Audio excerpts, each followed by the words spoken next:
Hello friends नमस्कार जय Jagannath welcome to our new blog. तो केमती अच्छा आपण मैंने आई होप आपण मैंने बहुत भलरे थे आम भलरे अच्छु सकाळु सकाळु आम आसी पहुँचीचु सान रो स्कूल रे देखिपारे।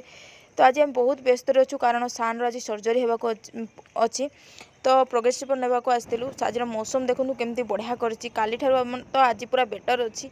तो आम आज पूरा व्यस्त अच्छु बहुत लेट हो गलानी डॉक्टर टाइम देते 9टा किंतु 10टा बाजला आम हॉस्पिटल रे पहुँचीनु। सान रो मूड किंतु बहुत ऑफ अच्छी तो केमती कौन हम बोली से डरुची। तो मुझे माने एते वीडियो पूरा देखिए तार माइंड पूरा चेंज करूली तार जीवटा देखूँ से देखा माने मो जीवटा एमती है सर्जरी हम बोली। तो यहाँ आम हॉस्पिटल रे आसिक पहुँचलु तो आमको भी बहुत व्यस्त लगुला माने पाखे कहीं ना फैमिली आम हजबैंड वाइफ दिज माने पिलाटा को केमती हैंडल करूँ ना ना सी माने संभाली पारू ना ना। तो बहुत व्यस्त लगुला फिर भी माने माइंडटा को माने मु सान आगे ऑफ होगा